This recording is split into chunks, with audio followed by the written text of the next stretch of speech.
Man, I can't believe it. It's been 3 long years and finally it happened. The XFL Championship is in the books. It's amazing to even say out loud, quite honestly, after the way 2020 ended and the fact that it's actually been 23 years since the XFL has been able to play a championship game. So, um, how you guys doing tonight? How is everybody feeling after the XFL Championship game? I know a couple of us are betters. We'll get into that here shortly. Chris, why don't you introduce yourself real quick? Yeah, what's up? I'm Chris. I've been gone for a couple weeks, but I'm back. Just like Vince Young, I'm ready to go. Just don't call this the dream team, please.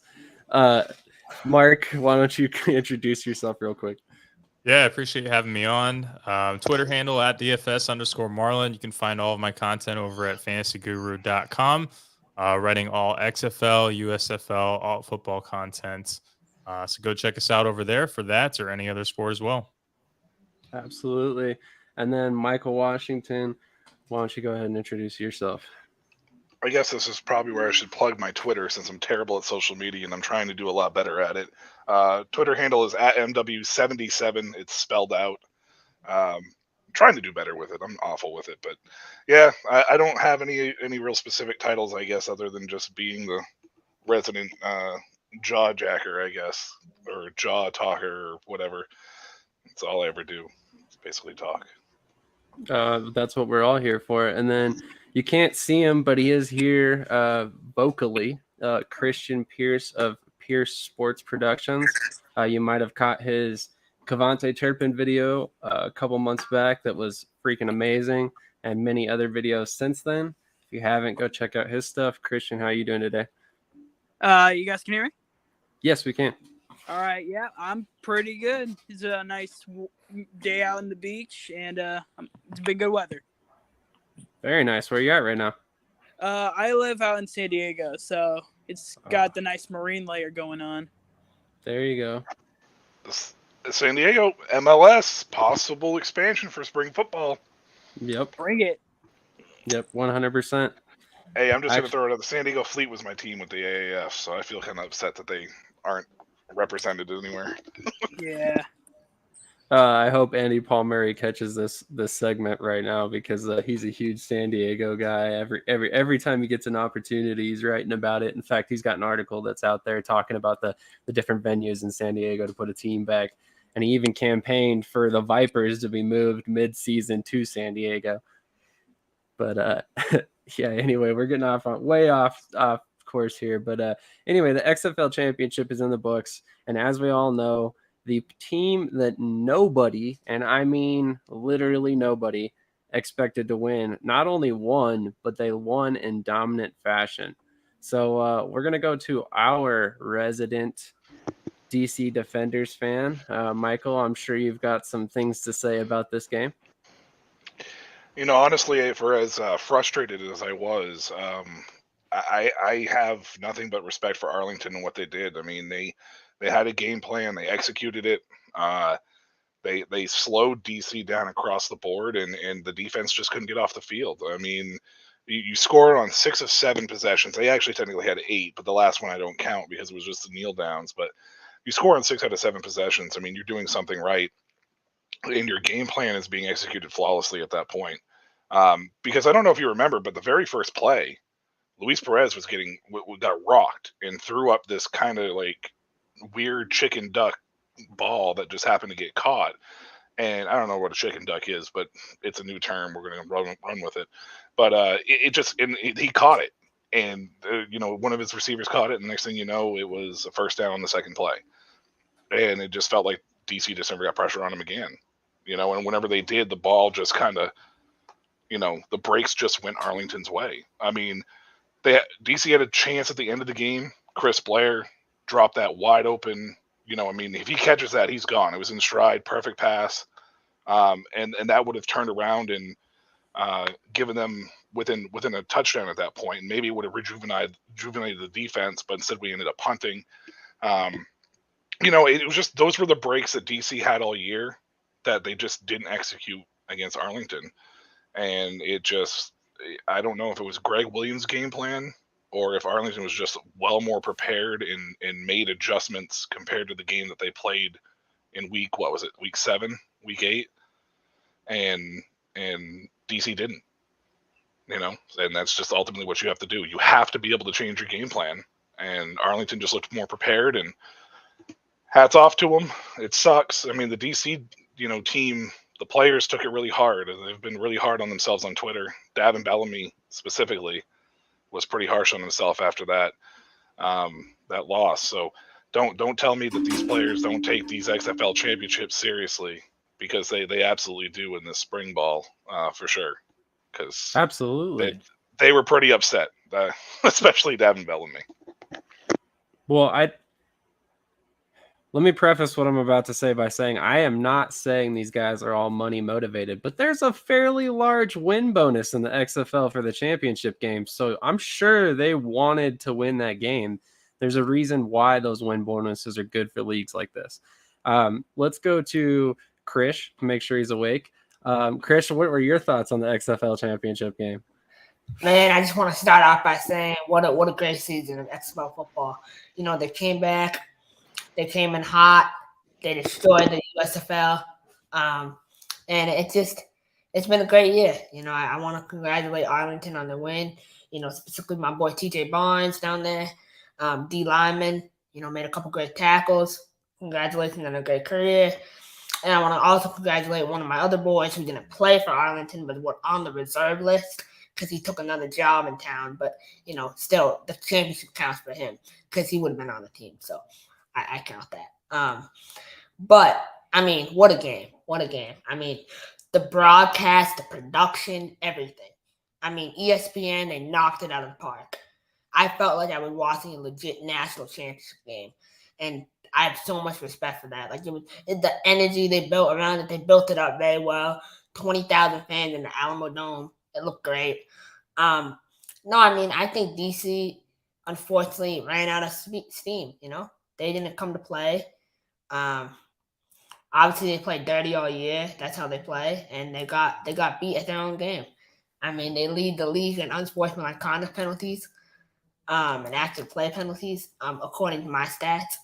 But, yeah, but, I mean, Tahamu, he looked a little shaky. Defense locked down on him.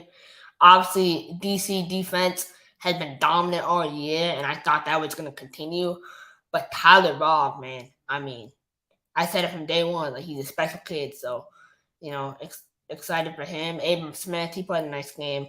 But I think that DC eventually just ran out of steam. And Arlington, man, that team fought all the way, Even though St. Louis should have been in the championship game if they would have made the playoffs, that whole thing. But still, I mean, conference, the XFL doing their conference thing makes it special, I mean, we look at another league, man, a 2 and 3 team is about to be in the playoffs in your league, your Philadelphia Stars, but we'll get to that later. We got a lot more games to go, so no, they're not going to be 2 and 3 in the playoffs, but yeah, we'll talk about that later. Christian, why don't we go to you next? What were your thoughts on this XFL championship game?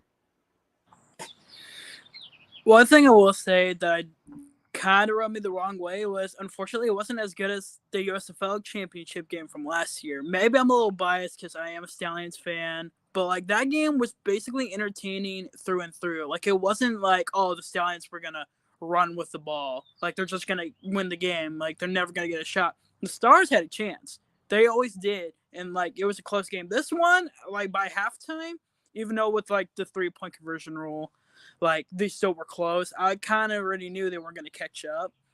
So, I was watching That's Good Sports stream while watching the game, but luckily he kept it entertaining for me. But I was kind of a little bored about it in the second half because I kind of just knew that they were going to kind of walk with it. And I'm mainly excited about it because my boy Luis Perez, which spring football started with me in the AAF in 2019, and he was one of the few guys that came out of that league, with great stride. And then he has played in every single league from that point: USFL, the Spring League, The only one he hasn't played is like any arena football because I guess it's too good for that.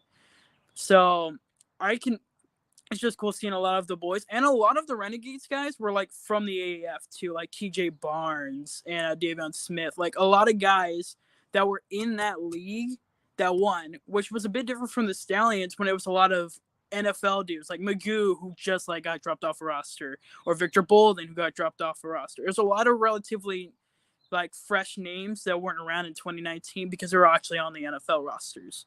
So I thought this was a cooler win for the spring football like community than like just the overall football community.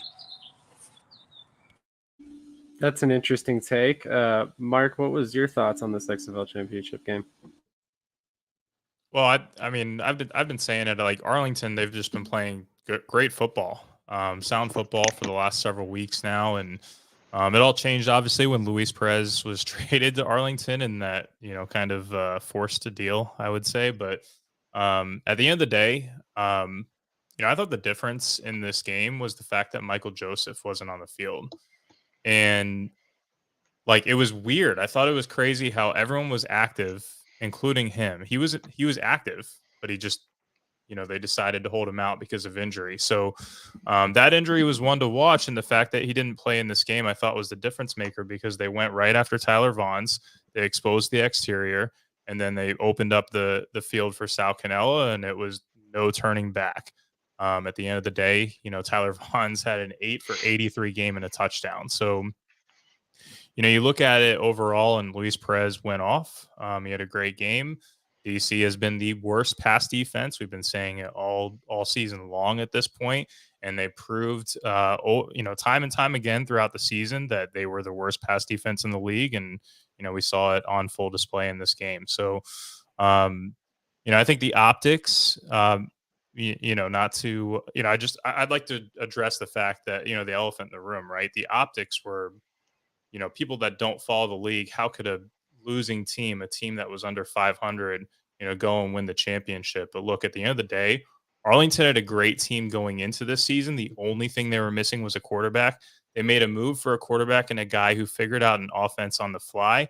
They got into the postseason by rule and ended up showing everyone that they deserve to be there as well. So hats off to them for making it and pulling all the way through. I'm glad you mentioned Michael Joseph, because I mentioned in the chat with Sam and everybody that I feel like that game would have been a little different. Like, yeah, Michael Joseph has definitely been,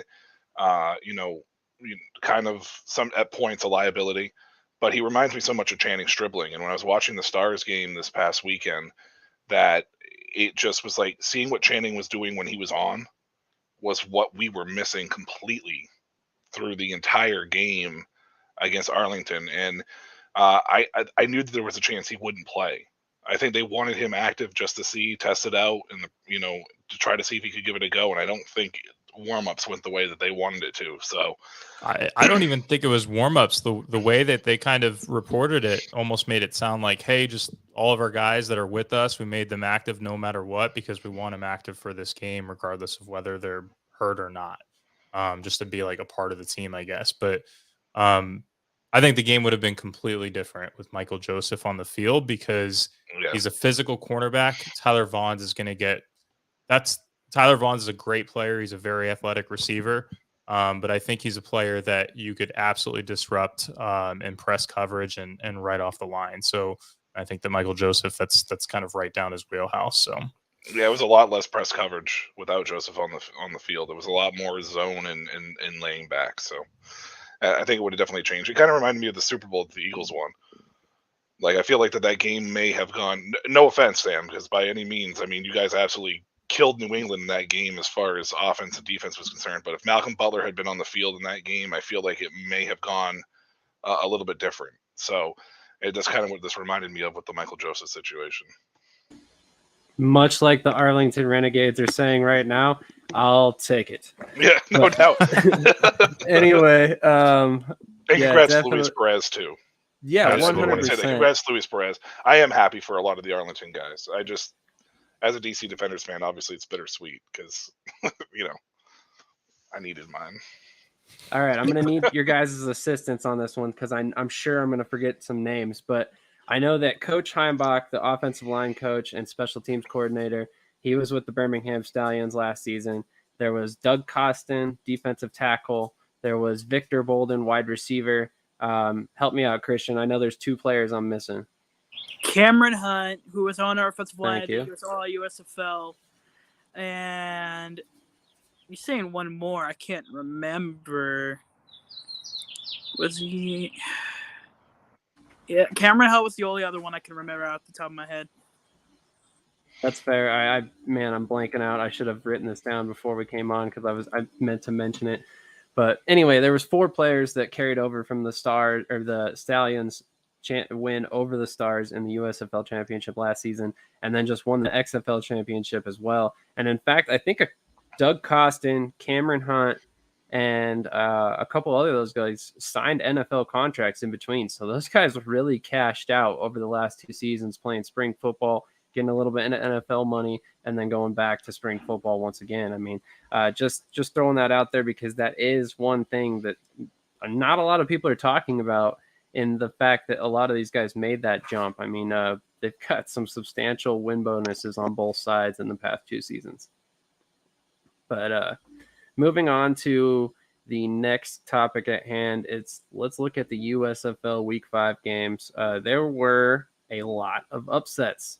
Because I don't think any of us expected any of these games to go the way they did. So the first game this weekend was the Pittsburgh Maulers versus the Michigan Panthers. We watched them we watched the Maulers defeat the Panthers 23-7. The Gamblers beat the Stallions 27-20. The Stars beat the Generals 24-21. And the Showboats beat the Breakers 17-10. The last undefeated team falls. Both of Michael's teams lost in the same weekend in dramatic fashion. Neither which game we expected, that's for sure. So let's go to Mark first in this. What were your thoughts on this weekend's games? A lot of upsets here, a lot of games that I don't think a lot of people expected to go this way. Yeah, I would say a lot of surprises. Pittsburgh winning decisively over Michigan. I wouldn't even say it was a surprise at this point because Pittsburgh had been playing better, but I mean, it's Pittsburgh. So I thought that was kind of fascinating.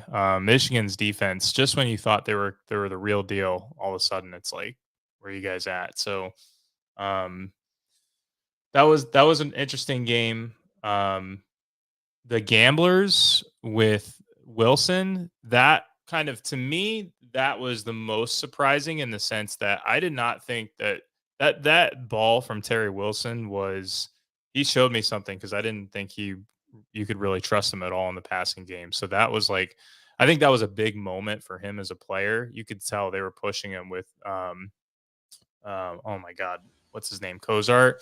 So the fact that he went out and executed like that, I'm pretty happy for a player like that.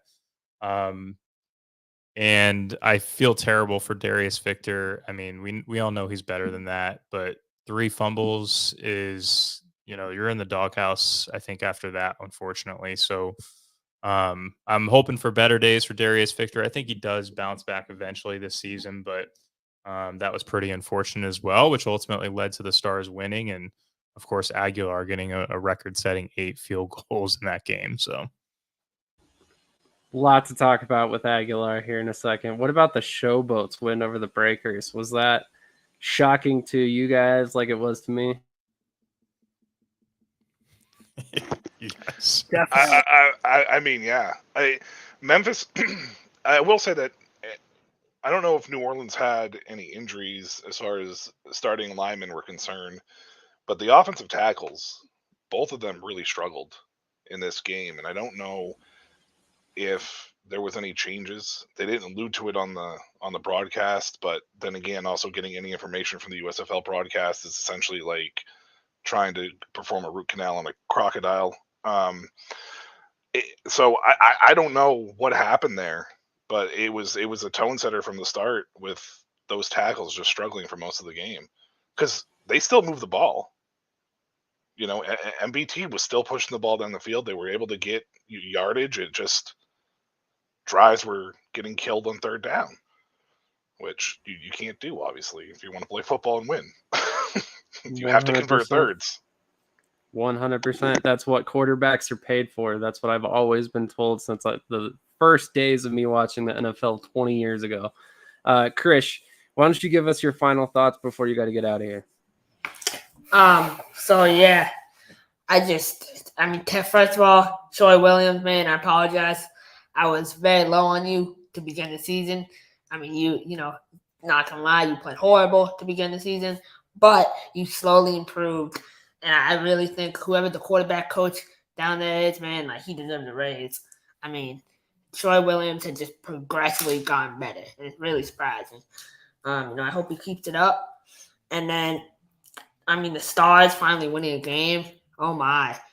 For a team that's been hyped up in the off season, articles written about them, and you read these articles, man, and they're just they're going on and on and on about this lineman, that lineman.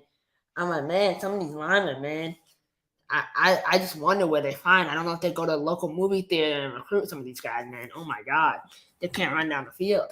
But no, I'm happy. I'm happy they got the win. Luis Aguilar, 8 for 8.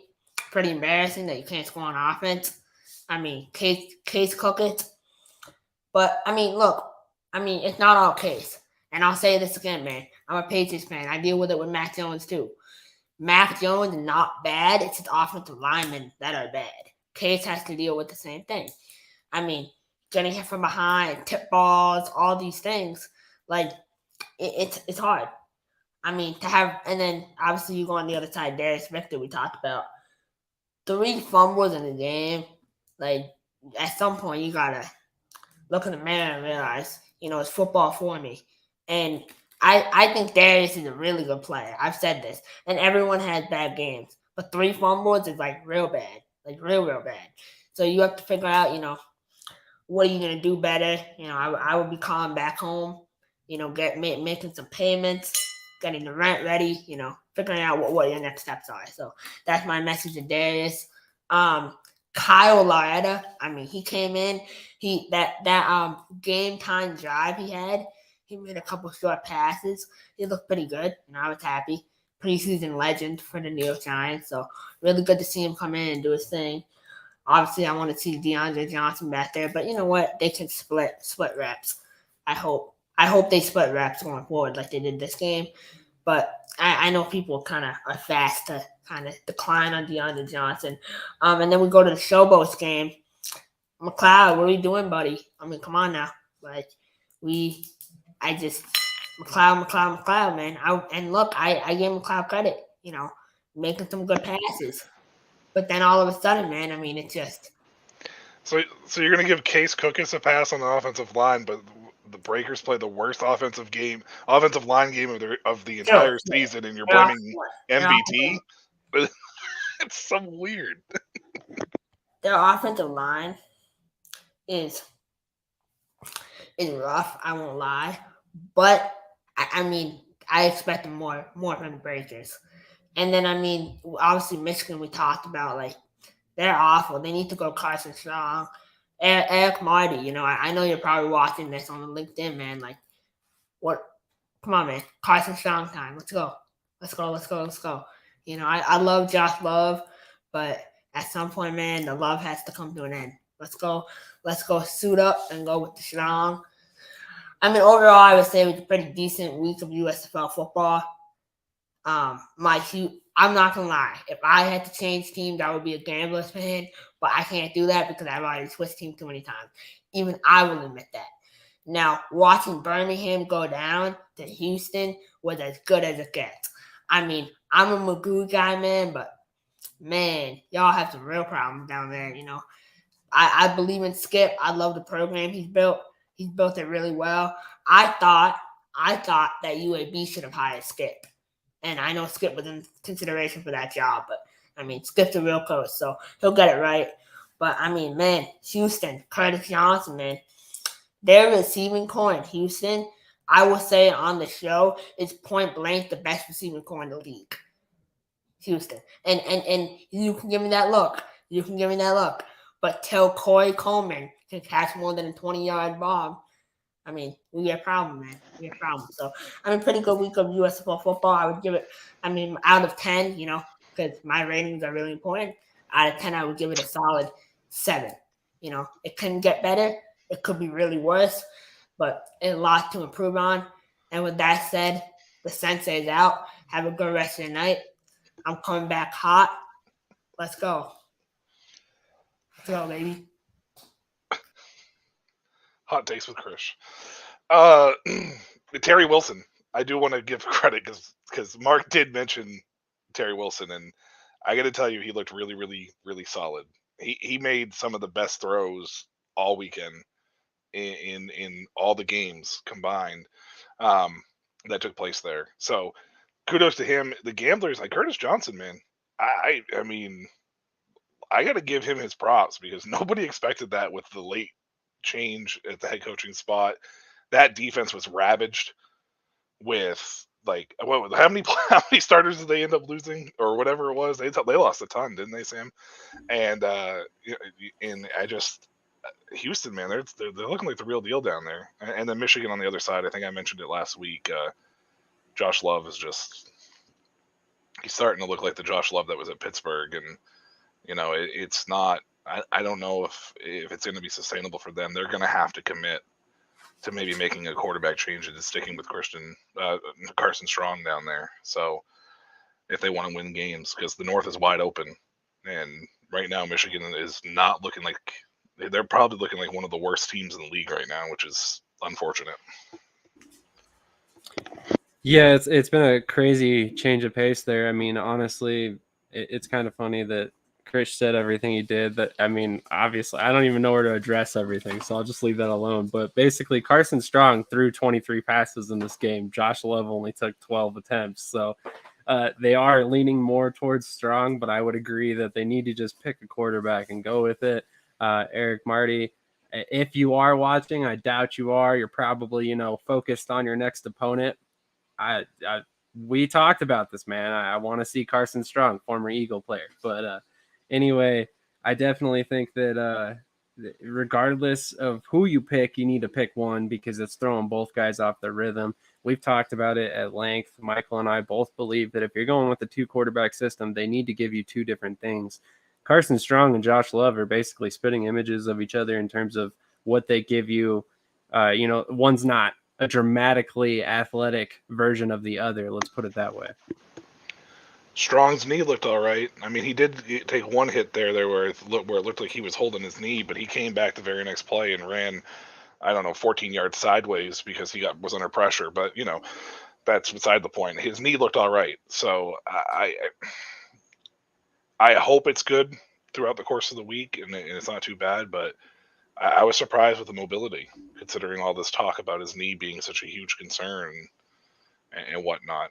And I did want to give out one more quick. Who was it now? I don't even remember. Well, Troy Williams, obviously at Pittsburgh.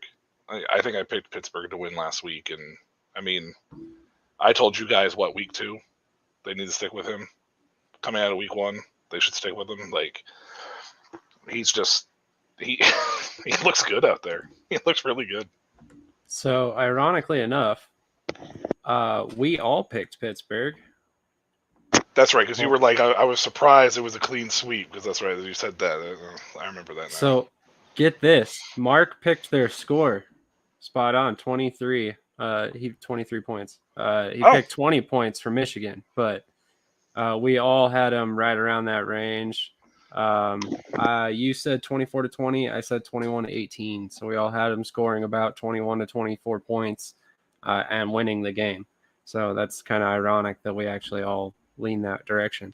I do want to give Mark credit because he picked Pittsburgh, Houston, New Jersey, and New Orleans. So he at least went 2-2. He saw something in Houston that he liked and ended up picking their way. If I remember correctly, I think all 3 of us did say that Houston could win that game, though. Like, that we wouldn't be surprised if it happened. I was just more shocked because, like Mark said, Terry Wilson. Yeah, 100%. And actually, you're 100% correct. I said 26-23 Birmingham. You said 21-20 Birmingham. So obviously, neither of us were convinced.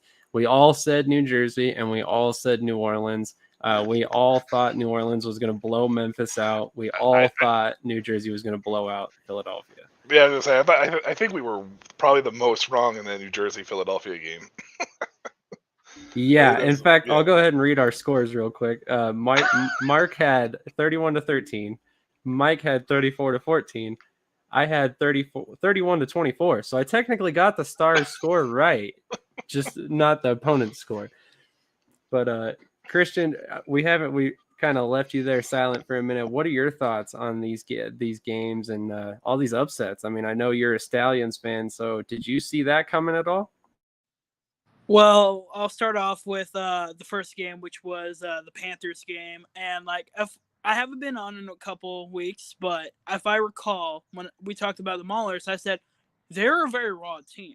Like, they just got to get things going, and I can see them being good. And that's exactly what's going on here. They slowly are making that progress. And it did shock to me with the Panthers, but it was shocking that they kind of flip-flopped. Like, the Maulers didn't look good for the first couple weeks, and the Panthers were killing it. And then it got a switch. The Panthers are like, and the Maulers are like, they actually might be contenders now. And then when it comes to the Stallions Gamblers game, it's been the same problems we've been having basically the entire game, where it's our defense is keeping us in the game, and our offense they need to wake up. And like, I love Magoo. I love the guy. Like, I think Curtis Johnson on a post-game conference said like he's got so much like, what's the word? Respect for Magoo. Like, Magoo is doing everything he can, and I still think he's the best option for Stallions to move on. Like, I don't think you should switch to Jalen Moore or anything. Like, and I also am a strong believer that if you stick with Jamar Smith, still would have got the same outcome, because I feel like overall our offense is just too inconsistent, and it showed out there. Like, Davion Davis in the first drive couldn't catch like 2 big passes. And then I want to bring this out because so many Stallions fans were like, this really scared me, because I'm a Cowboys fan, so like I know what it's like to be in this position. But inconsistent offense, the defense keeps them in games, and the fan base is blaming games on the refs, and they're thinking they're the top dog because they won a championship. Tell me that doesn't sound like the Cowboys to you. So, like, I know people are blaming the refs for this one, but I'm telling you, I am, for the most part, except for that Rams-Saints conference game, you can never put a game on the refs. It's overall. And I think overall for that game, offense was too inconsistent, and the defense held as long as they can until they eventually broke. And they took the game over. That was a good game for the Gamblers to deserve that win. And then the next day with the Stars, like, props to the kicker, but like, if I'm the Stars, I'm not too exactly excited, because like, you didn't score any offensive points. That was all field goals. So I would be a little worried on that front. And then ultimately the Breakers game, I didn't really look. That was like the one game I missed, but I was shocked ultimately, because I was like, they're like one of the most consistent teams. Like, they've been winning, and then they lost, and I'm like, what? So ultimately, this was the week of upsets. It seemed like those who were supposed to win didn't win, and then I felt like the only road team I think that got stronger was the Maulers and the Gamblers. So that South is looking really difficult, and as a Birmingham Stallion fan, I'm a little scared.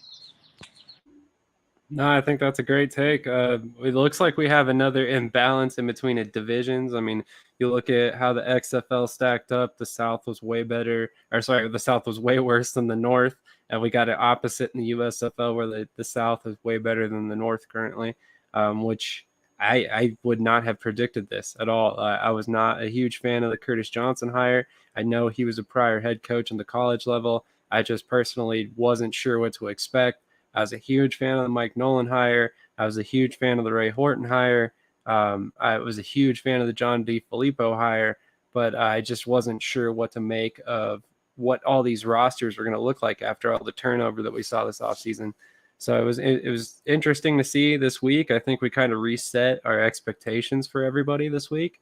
But it's it's just another indication that you never really know what to expect from a football game, and I think that's why we all love it so much. Yeah, football's so unpredictable, and on top of that, you figure that it's nice to see the parity in the league. It's nice to have 100%. it because, like, you just never know with these games, and that usually means good football. 100%. The defenses, man, the defenses have just been up and down in the USFL so far. That's, to me, what's standing out. But I agree. So I do have a question for you guys. If you had to pick one biggest surprise of the week between XFL, USFL, whatever it may be, what would be your biggest surprise of the weekend?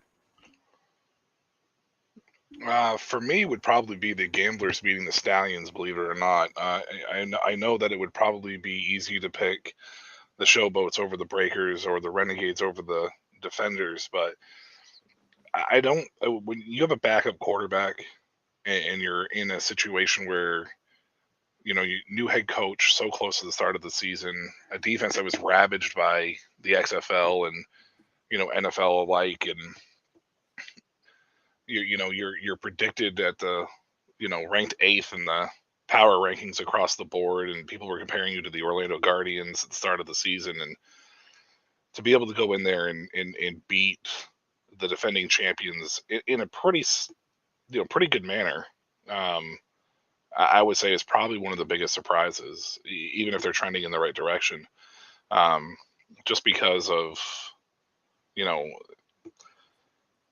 everything I mentioned, I guess, really. That's definitely fair. Christian, what's your thoughts?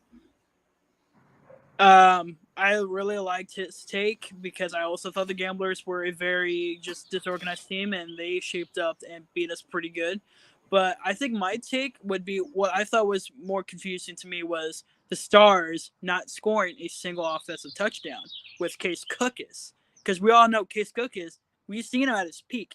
Like, he took his team, halfway into the championship. And then in this game against, the Generals, which they're kind of a hot and cold team, didn't put up any points. No rushing, no passing, nothing. It was just all relied on the kicker. If this was an NFL world, we all know you cannot rely on the field goals to win a game. Like, I think if it was any other team, I think you could even put the worst NFL team against the Stars and they just kept kicking field goals, that team will win. So I just thought it was a little shocking for the Stars that they didn't get any offensive points, and I would just be a little bit worried going to your next game. 100%. I'm worried as a Stars fan. Mark, what was your biggest surprise of the weekend? Yeah, I agree with Christian. I think the Stars for me was the biggest surprise, just because I'm a big fan of team chemistry, which direction teams are trending, how they're playing on the field. And the Stars going into this game just looked absolutely awful. The news going into the beginning of last week was also not good, with a lot of injuries, and the team just seemed like they were in absolute disarray. So, you look at Arlington. Arlington had been playing well. You look at Memphis. Memphis seemed to have turned a corner with Cole Kelly. So, to me, it was definitely the Stars hanging in there. And Darius Victor coughing up the ball 3 times. There was just so many surprises in this game that, to me, I would have never seen it coming. So 100%. I would agree with your guys' take. For me, as much as the Renegades were a surprising victor in the XFL Championship game, I had said it on the Markcast actually right before I jumped off because I wanted to get into it more. But the Renegades defense had the most forced fumbles and the most interceptions in the league, whereas the DC Defenders relied on being the most efficient offense in the league with the least amount of interceptions, but the highest touchdown to interception ratio. Let me rephrase that.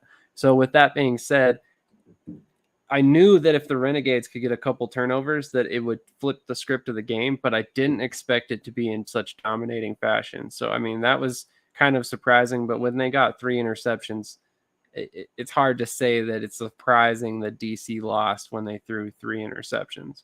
And I know that's grand scheme of things, not, short-term outlook of the game type deal, but it's what ultimately turned the tide of that game. You guys can't see it because I wear a headset, but I have my ears pierced, and my wife made me DC Defenders and New Orleans Breakers earrings, and I wore them this week as I was heading into the week, and both my teams lost, so I told her to stop making me shit. That's awesome. That's awesome. I blame the losses on her. So yeah, that's funny.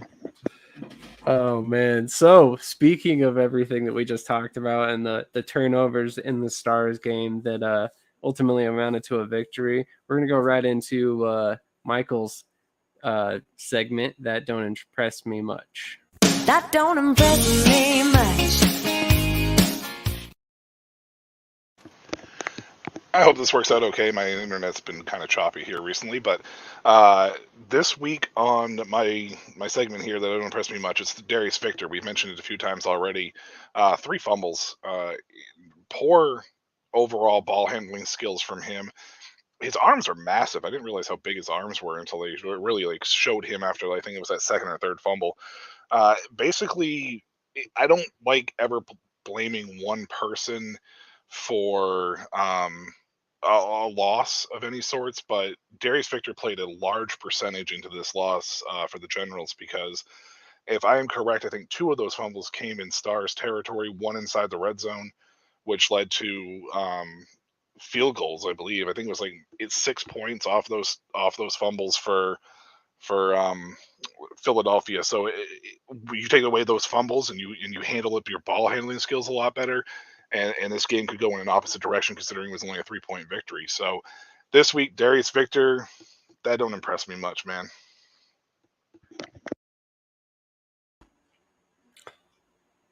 I would definitely agree that was a shocking performance from Darius Victor. They say thick thighs save lives. Well, apparently thick forearms cause fumbles, because that's apparently what happened this weekend. So hopefully Victor gets back on the side here. Oh, they're huge. But man, he's a workout warrior in general. I mean, if you kind of follow him on social media, I swear all the dude does is play football and work out, which, I mean, that's why he's so good at what he does. Because if you look at his game, like, he's not really the greatest receiver in the world. He's not really good at, the kickoff return game and stuff. He is literally just a power runner, despite the fact that he's a smaller guy. And I mean, it's because he's literally packs a punch, for lack of a better term. But we're going to go ahead and discuss the DFS players of the week with Mark. That is our fantasy guru expert. So Mark, who do you have for us this week? Yeah, so I'll start off with quarterback. Some of these guys are guys that we have talked about a little bit, but I think Troy Williams at $8,400, he was the best quarterback on the slate last week, displaying production through the air and via the ground. So we have a lot of quarterbacks that are priced up. Troy Williams, I think, is pretty safe to see a full workload, which you don't always get in an alt football league. So he's still very underpriced at $8,400, and he is a dual threat quarterback. He is a tough matchup as of recent with Memphis, but they are on the season the second worst pass defense, and do seem to be susceptible so far in games this year to dual threat quarterbacks. So I think he's a great option at quarterback. If we're going to go in a different direction at quarterback, another guy that we've already talked about is Terry Wilson. We have to see if Kenji Bahar is going to be out due to injury again or not. I have a feeling he might try and make it back for this game. He really didn't look that banged up in the game the other week. So, but if he is out, Terry Wilson is only $7,500. He obviously is another dual threat quarterback, but he proved that he could move the ball through the air as well. That beautiful deep ball to Ratliff Williams. That was my favorite throw. I think between the USFL, XFL, that was my favorite throw for both leagues so far this year. So he's a great value play against the Generals defense, who just gave up 24 points to a struggling Philadelphia Stars, and the Generals are the worst team in the league against the pass, giving up 1,127 yards through 5 games. So more than happy to take a shot on Wilson at his price point if Bahar is out again. As far as running backs goes, so we talked about how Darius Victor fumbled 3 times. So I do like the idea of Trey Williams at $6,300. It's a pretty inexpensive play for a guy who has really looked pretty darn good when he came in for relief work. I was very shocked that they just continued to go with Victor after, he clearly his head was just not in the game, man. So as we've already alluded several times, so got stopped at the 1 yard line. I mean, it was a disaster for him. So Trey Williams, I thought he graded out very, very well. I do think that Victor will bounce back eventually this season. I mean, the guy's just been through a whole lot. He's got a lot of grit. I mean, if you guys, I don't know if you know his background or not, but he's been through a lot, even personally. So I'm rooting him on, but I do think that he's in the doghouse this week. Trey Williams has earned an opportunity for more snaps and carries, and he gets a matchup against the 3rd worst rush defense in the league against Houston. As far as another running back goes with the Memphis Showboats, I'm going to go with Kareth White. So $5,500. It's another really inexpensive play for a running back that is going to receive a really nice workload. So I think a lot of people are going to gravitate towards Hills. I do think Hills is a good play as well against the Stars. Mark Thompson, I don't know if Mark Thompson is going to be the play this week, although I love how he has ran so far this year. They're so high priced, though. They're over $11K. So I'll take a guy that's literally half the price who also is going to receive a full workload. And Pittsburgh defense, they have been tough, but White has shown that he can also contribute in the passing game as well. A really nice check down option for Cole Kelly, and really kind of a nice security blanket here. As far as wide receiver, Henny at $6,600 is still just way too cheap. He is, they pretty much game plan around him on a week-to-week basis. He's probably not going to go under owned like he was last week. I don't know what everyone was doing. He was like in single-digit ownership last week and even cheaper than this price point. So I do suspect that his ownership will go up, but I don't even care. He's an incredible value play for a guy that's going to get heavy usage, and he's in a good matchup here. Another wide receiver, if you're looking to save some money, is Trey Quinn at $3,600. He's just too cheap for a guy who has, had 5+ targets in 3 of the 5 games this season. Safety valve, really, in an offense that's struggling to stretch the ball down the field. I do expect the work to continue for him in a matchup against Birmingham, a middle of the pack defense against the pass, but in a game where they are really in a play from behind type of implied game script. So I think Trey Quinn is a great value play at $3,600. And lastly, at wide receiver, Cam Eccles, Looper, $8,000. So he's pricey, and he was very quiet last week, but this is almost part of the reason for the play. He's still actively involved in that offense. I think they go to the pass game a little bit more in results of, what happened within the run game. I think that offense evolves a little bit where they're going to try a lot of toss plays to Trey Williams, a lot of outside zone, and some play action with some shots down the field. So I do think that favors Cam Eccles Looper. And after a quiet game, I think he is going to have all the leverage in the world against the field in single-digit ownership. Lastly, if you are going to go tight end, I'm probably going to pass on tight end this week. So Sage Surratt is just super high owned, but he's $9,500. Really, you can't go wrong. You're probably going to get at least a good solid 10 points out of him. But also, you're riding the field on that front. So it's kind of a more of a cash game play than a tournament. And Jay Sternberger, he's got a little bit of a tougher matchup. So at $8,700, I'll probably pass on him this week. But I am interested in playing Sternberger probably a few weeks out from now when his price goes down just a little bit more.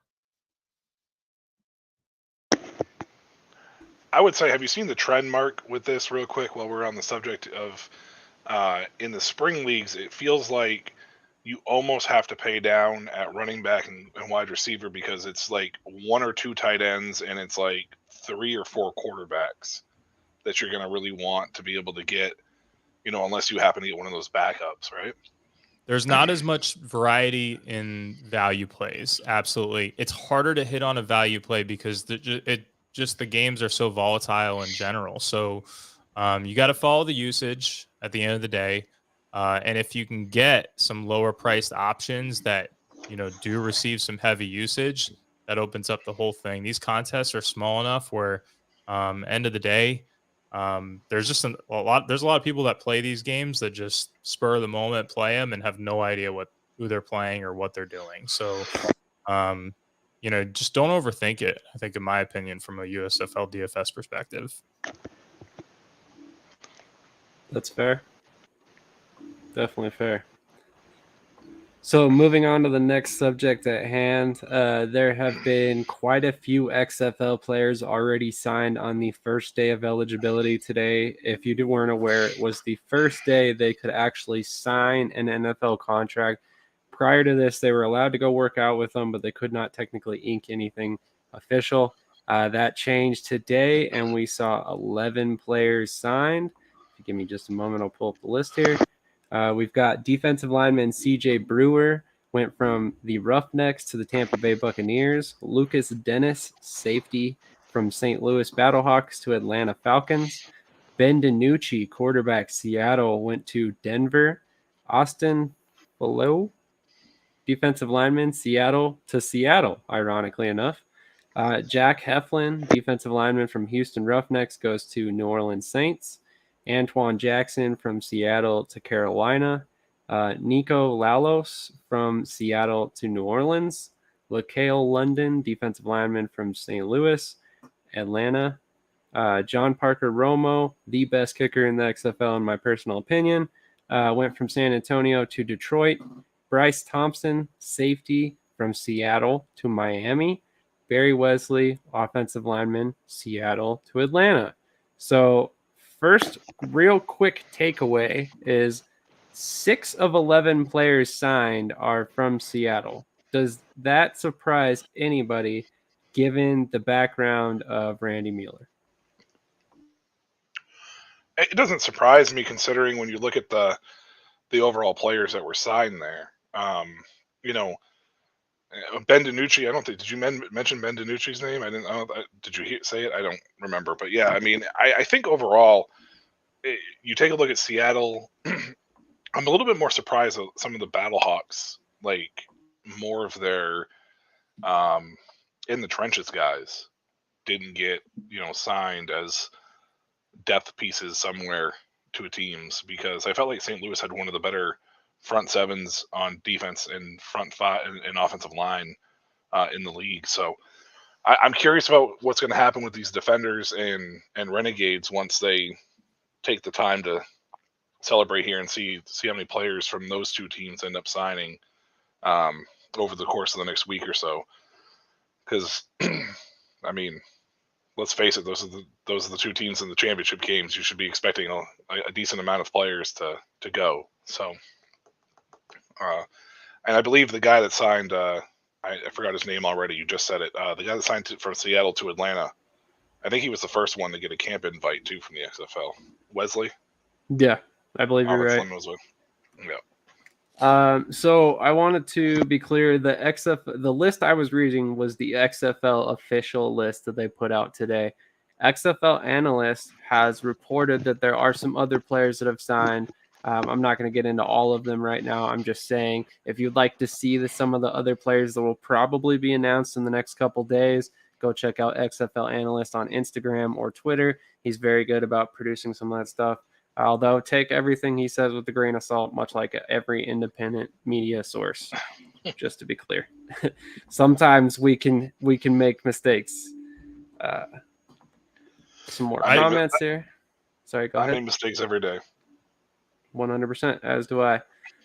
I am curious. I'm curious if there is a correlation between teams and how they finished the season and how many invites / signees that they get, because it seems like to me Houston and Seattle have been very busy. I would imagine we're going to obviously see more from Arlington and DC here, but I don't know. I don't know the numbers, so I am curious if there is a linear correlation between standings and the number of invites and signees. It feels like Seattle and Houston really came out of the gate with the invites. I did see some a couple of Guardians sprinkled in there. There was a few Brahmas, sprinkled in as well. I think John Parker Romo is going to win that kicking job in Detroit as well. And then DC and Arlington, obviously, we don't know, but I can't think of. There's a couple of Vegas Vipers that I saw, and a few Battlehawks, but really, it's been the teams that made the playoffs that we really should keep an eye on so far. Absolutely. Sorry, I was trying to look up Mark Lillybridge's background, the Houston Roughnecks defensive player personnel, or sorry, director of player personnel. I'm sorry. I personally was thinking that maybe it was the prior NFL connections that are helping some of these things along, but I mean, it must not be, because Lillybridge only has a very brief background in the NFL as far as of a player personnel type person. So it's kind of interesting to look and see these, how they're kind of coming out. And again, I fully expect that we'll see countless more over the next couple of days. By next week, we'll probably be talking about a list of 30 to 40 guys who have been signed, I would imagine. Maybe more, maybe less. It'll be interesting to track all this and see if which league wins this battle, so to speak, and see how many players are signed from each league. I just think it goes to show that spring ball works. 100%. And I think on top of that, I think if you take a look at the XFL and the USFL, I think the other thing they proved is these two leagues can coexist without 100%. any major issues. And I went on a rant about it a few weeks ago, but I really honestly believe that these two leagues have proven that you can do this and have it succeed and be, high quality football, good leagues, good structure. Eventually these leagues will be able to build enough of a following that you won't have to see them continually use the stepping stone to the NFL as a selling point. It's smart to use it right now because these leagues are so fresh and new, but eventually they won't have to do that. 100%. So given the fact that we all are on the same page, that we think many, many more players will be signed over the next couple of days, I was curious to get some of your guys' thoughts over some of the players you expect to be signed from any team. I mean, any XFL team. Give me a couple players that you think would be signed, Michael. Ja'Cour Pearson. I think he's going to sign in San Francisco, but I think it's going to be, unfortunately for him, that's a fairly deep wide receiving core. I know it doesn't seem like it because there's not a lot of household names there, but I think he's going to take a very Cavante Turpin-esque type. I think he's going to get a chance to kick returns, punt returns, but they're already showing camps of him blowing by defenders. Now, granted, these mini camps right now are also guys that are, either rookies or in very similar boats as Ja'Cour Pearson. They're fighting for a spot to sign with the roster, but he's been impressive from what I've seen online. I'm a little bit surprised that he hasn't, but San Francisco is a spot that usually tries to give people chances, so I could see him trying to get on in some capacity there. Lucky Jackson, we mentioned it before, Abram Smith for DC, who, to me, I don't know, did DC ever, did the XFL ever announce who the MVP of the league was? Not the championship game, but the actual league? Did they ever announce that? I don't think anybody's announced that, did they? Wasn't it Teyamu? No, he was the offensive player of the year. I thought they gave it to McCarron. Did he win it though officially? I know he was the front runner, but did he officially win it? I thought he did. Let me look it up real quick. Because I'm still making the case for Abram Smith. I think McCarron got it. Did he? Oh, okay. I wasn't sure because I didn't see it announced, which is weird. AJ McCarron named XFL MVP. Yeah. Oh, okay. Good for AJ McCarron. He definitely deserved it. I would have made a case for Abram Smith. But anyways, Abram Smith, Lucky Jackson, I think they're both, likely to see it and get a chance. And one more guy on defense. And for some reason, I just had his name on the tip of my tongue, and I completely just let it go. Arlington, the linebacker, the guy that he led the league. Payne, Donald Payne. Yeah. The only thing with Donald Payne, though, I question whether or not isn't he a little bit on the older end? Yeah. Players. He's past 28, I think. I would say he's a little bit on the older end, but I could see somebody bringing him in as a depth piece, maybe to catch on because of his veteran status. But again, it goes back to that contract situation and people's salary cap situation. But I think Donald Payne did enough to at least get an invite and maybe sign through the preseason. We'll see if he sticks. I hope so. Former guest of the show, super good guy. I actually have a picture of a message from him weeks ago. This was when Arlington was like at the doldrums of being terrible, and they just won a game. And I was like, man, great game. You had a good performance. And he sends back, yeah, I think we're gonna get this thing back on track. We've got all the makings of a championship team. So even back then, they were talking about it. They thought they could still win. So that's coaching in my mind. All this time we've been harping on how bad the coaching was, at least on the offensive side there.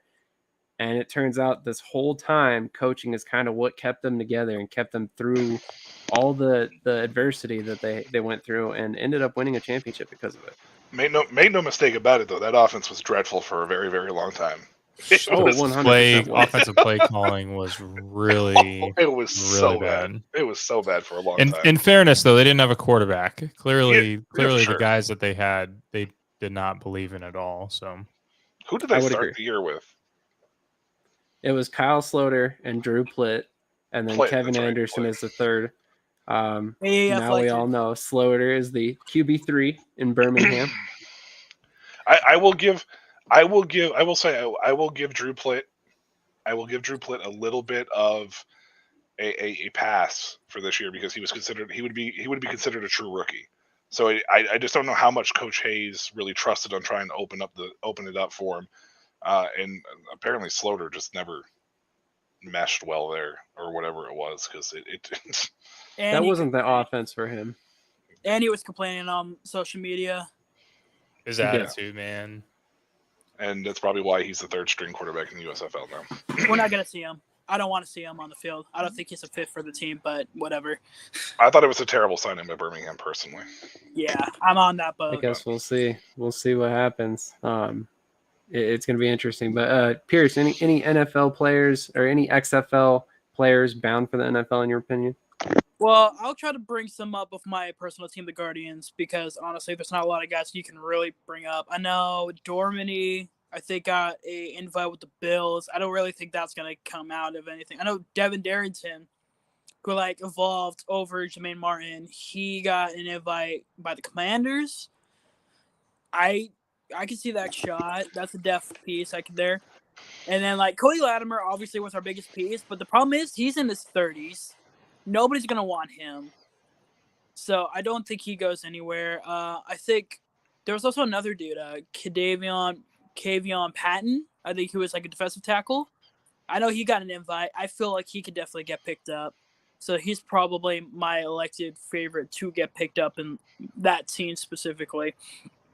But I think I'm more interested on the guys that are older making it in, like AJ McCarron, who obviously did really well. He got MVP. Our NFL team's going to look for him to be in a solid backup because he's proved that already. He was with the Falcons and the Raiders. Are they going to still look at him? And then same with Josh Gordon, who I don't think he was that big because of Ja'Cory Pearson. But can he also get some looks? Or is it they're old? This is kind of their play field now. Just keep them there type of deal. So I'm more intrigued with the older names because a lot of the new names, what was his name? Mikael London. He was on the Bears the season before, so he was just fresh off the roster, and then now he's back on the roster. Some of those guys were like Ben DiNucci. He was on the Cowboys before he got cut, and then played for the XFL. Now he's back on the NFL. To be fair, DiNucci was completely out of football for 2022. He was on the Cowboys up until the 2022 preseason. Yeah. He was released. And then he never re-signed with another team. So, in my personal opinion, the XFL is the reason that he is back in the NFL right now. And that's just my opinion. But I'm willing to bet if you asked him, he would say the same thing currently. He's definitely interesting. He's definitely an interesting take because, I just watching the last preseason with him in Dallas, I don't think he was necessarily bad. I definitely think he's a guy you want to at least give the chance. So I thought it was interesting. He could have gotten the invites or tryouts and just doesn't work out. But it was interesting. But I don't recall when the XFL signed their quarterbacks. Like I don't know, because I know like with the AAF, you have to send them like months in advance. So like maybe DiNucci like signed a contract kind of earlier. That's why he wasn't checking in with any teams. But like that, I don't know the details on how they did that. But I did think that was interesting. And then like, I'm just more interested about the older players and then some of the injured players that didn't get to finish the season. I think Payne was not playing. Michael Joseph obviously was hurt, but he was really hot. Ben Kirk was a very high name up there, and then when he was out there, he wasn't necessarily great. So like, I'm more intrigued of the like kind of the wild card names, not the very simple like Ja'Cour Pearson. Like I want to see some of the like really names that like nobody really remembers. That's So fair. I think Mark? DiNucci has a chance to actually make that Denver roster if they carry 3 quarterbacks. Oh, 100%. In fact, the other guy on the roster, Jared, I'm going to butcher his last name, but I think it's Guarantano, something like that. He was an XFL target before he signed a contract with the Broncos. Then he was with the Broncos, I think, for the tail end of the NFL season, but that was under the last coaching staff. So, somebody pointed it out today on social media. I apologize that I'm not giving credit to whoever it was, but they think that DiNucci actually has a better shot of making the roster than he does. And Snowman took it one step further and said he might even eventually be QB2. He very possibly could be. He Yeah, I very agree. possibly it could be. matters. It's all about opportunity and landing spot, because like Devin Darrington, like Pierce said, unfortunately for him, landed in a terrible spot in Washington. It's a horrible spot because they have 3 running backs that are guaranteed to make that roster already, and they'll be lucky to carry 4. So Yeah, I would agree. I agree that they'll be lucky to carry 4. I would say that I wouldn't count Darrington out because of the type of backs that they like. It'll be interesting to see, though. He was very exciting to watch. And one more thing before we get to Mark. I'm sorry to cut you off when I did that, Mark, but I had the DiNucci thought. Some of these guys that they may not make the roster, but they possibly could still make practice squads and be on those practice squads for the whole year too. 100%. So depending if they have eligibility left. So Darrington could make that team, but it may be on a practice squad, level. Are there still NFL practice squad eligibility? I think they kind of expanded it over with the pandemic. So I think anybody can be in a practice squad now. Yeah, anybody that has experience can be on it, but there's still a X amount of time that you can be on a practice squad before you use it up. I never looked in that detailed one. So like a guy like Joe Flacco, who's never spent a career on the practice squad, you could sign him and throw him on your practice squad for however many games or whatever, because he's never been there, so he technically still has eligibility. That explains a lot.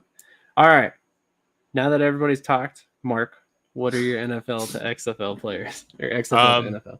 Well, I was gonna say, and I think I saw this news earlier today or last night with Barku getting signed by the Steelers. So I thought that was I'll just point out that was kind of fascinating, given that he had a Cleveland invite.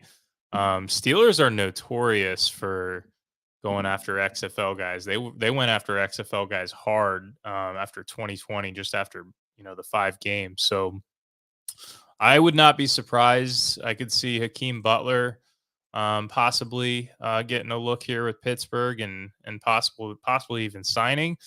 Trent Harris, to me, with Seattle, I think he kind of fits that mold there. And I mean, he led the league in sacks in the XFL. He had 10 in 10 games. So I thought he was really good. Patrick was another one of my guys, so he already got signed. I think Darius Shepard, that could be a really good spot given the news with the Williams getting suspended, and actually more importantly, I would say for Shepard, with Cephas getting removed, because there's a wide open special teams / offensive spot for him, especially at the beginning of the season. So I think Darius Shepard is a guy to me to keep an eye out for him. Abram Smith is an obvious one, and I would also say Sal Cannella. Sal Cannella was arguably the best tight end in the league. He showed great ability to get downfield. He's still a younger player, so I would not be surprised if we saw Sal Cannella sign on with someone. Definitely good picks. Did you say that Shepard signed with Detroit already? No, I don't think so. Unless Okay. are you saying he did? That's what I thought you were saying. I thought Oh, I missed no. something. I was gonna say Maurice Alexander is still there technically, so he might have a big role this season. I mean, he was there all last season, kind of bounced on and off the practice squad. Maybe it's his time. Well, I think Detroit right now has Amon-Ra St. Brown. Reynolds. They drafted somebody. I feel like they might have drafted somebody too. Antoine Green from North Carolina, they drafted him. Josh Reynolds is there. Jameson Williams will be back after 6 games. But after that, there is really, I mean, even Antoine Green, he was a 6th round pick. So they really are kind of thin at that point. And a lot of these teams are carrying up to 6, 7 wide receivers nowadays. So if Shepard does sign there is a very good chance he could carve out a role. Maurice Alexander as well, a pretty decent role with that team this year. And Cephas was the special teams guy. I mean, Yep. Shepard has proved he can do it offensively and on special teams. So I thought it was very telling that how quick they were to send an invite to him. Like they were knocking on his door. It was one of the first invites to get out there. So Interesting. What'll be interesting for me to follow are guys like Mark Gilbert. Mark Gilbert's over there playing for the Pittsburgh Maulers right now. He was on the Pittsburgh Steelers roster the last 2 off seasons, but never stuck like on the active roster. So now he's with the Maulers. He's getting an opportunity to play. He's balling out. Dude's got NFL size. He's like 6'2", 210 pounds, something like that. So he's playing great. Does he get an opportunity to go back to the Steelers, or did he just lose his roster spot to Luke Barku? I mean, that's one of the situations where it's like, does the USFL truly lose out on some of these camp spots that they would otherwise get if they were a couple months earlier? I think the good news for the USFL is their season's going to end at a time where you start seeing camp injuries really start taking a toll. As much as I hate talking about injuries in football, it happens every year, and their season will end right about the time that some of these mini camps heading into other camps, like guys are banged up, a hamstring here, a quad there, maybe an ACL unfortunately gets blown out somewhere. So it correlates to that, and that's where the USFL is going to have their advantage, or going to kind of fill in the spots there. But who knows? We won't know which league has the smarter schedule. XFL you would think would have the advantage because they end earlier, but that doesn't necessarily mean anything because the USFL did have people stick last year. So 100%, it's going to be fun to follow. I mean, it's just another layer to all of this. We talk about the XFL and the USFL competing for certain players because obviously there was a competition. As much as people don't want to play it up like that, 60 some odd players did jump to the XFL. So can we get my man Jeff Badette an invite? Come on. For real. Yeah, he definitely belongs on a roster. I'd take him in Philly in a heartbeat, but that's just me. He might have a tough time making the roster. I'll take him in Dallas. But they invited Kenyon Rambo too. Like, it's so deep though. Between Philadelphia and Dallas, it's so deep with the amount of players that are there. Like, a lot of these guys need to be smart, or I don't want to be smart because they pretty much are going to take any invite that they get. But a lot of these guys have to hope that they're going to spots with the tail end of that roster is kind of thin or thinner or more inexperienced, because Philadelphia's wide receiving core, I mean, it's deep. You guys are deep, and Dallas has three wide receivers off the top, right off the jump, that could be Pro Bowlers any given day of the year. And I hate saying that. I hate saying that about both your teams. I hope both your teams were to get hit by meteors. I wouldn't care. It'd be fine by that. But as a Washington fan, like I got to give respect to where it is, and you guys have deep wide receiving cores. I mean, It's about time. They were terrible for years, man. To be fair, our schedules are pretty tough this year. Maybe Oh. it's Washington, maybe it's New York. Who knows? so tough this year. No doubt. So let's move on to a little bit of USFL news, and I'm sure I'm not going to cover everything. So for whoever's watching, if there's something that you want us to talk about, drop it in the comments for us. But the main piece of news that came out today that I was rather shocked by, and I'm going to butcher this name, Liram Haj LaRuha. I think that's how it's spelled. He's Calgary on the Cowboys. I have to remember his last name, but I don't remember it. Calgary Stampeders, baby. Yeah, he's 100%. CFL. Yeah, hell yeah. So he spent 6 seasons in the CFL, and then he had an interesting career change when the COVID-19 pandemic hit. He had been going to the NFL Combine and kind of kicking for the Combine for many years, and he finally turned some heads, and it ended up being John Fossil with the Rams at the time, the Los Angeles Rams. He signed with them in 2020. He was with them for a couple weeks, lost to Sam Sloman, and then ultimately ended up with Dallas, Carolina, spent some time with Washington, and now he's signed by the Stars. Literally the day that Luis Aguilar was named Special Teams Player of the Week for kicking 8 field goals, 9 kickoffs, and 3 punts. So I thought this was an interesting conversation to have. What do you guys think is going on here? Is Luis hurt? Is he not going to play this week? Are we seeing a change in the guard? Do we see the Stars actually cut 2 Special Teams Player of the Year 2 seasons in a row? Maybe, I don't know. I think to me the only logical explanation is maybe Aguilar is like, I'm out. I've done enough. I've got the tape. Release me, and I'm gonna go to Dallas. Get my invite. Yeah. Go to Dallas because Fossil's looking for apparently any kicker right now. So bring him to Dallas. I'll take him. So, Sam, didn't you say that Luis found out, like, just by, like, was it by you? By me. Mean, yeah, I let him know. The only thing that I can logically think here is maybe they're bringing him in as a kickoff specialist and maybe to relieve Aguilar from punting. It's a very weird choice though with the short rosters in the USFL. Like the amount of inactive players each week is insane to me. Considering you're playing football, like there's you gotta have depth. Like you can't have the bag boy or the peanut guy come down and play. We did see the Toronto Maple Leafs lose to a Zamboni driver, so maybe that's what some of these teams are hoping for. I don't know though. It's the only thing I can really think of is maybe he's just stronger on kickoffs, probably more accurate to dictate where the ball goes, and hard to say that somebody on kickoffs would be more accurate than the guy who went 8 for 8, and put up 24 points by himself for a team. But I guess we'll just have to see how it goes. I don't know. It's weird to me. Yeah. So interesting move by the front office. Yeah, 100% interesting move.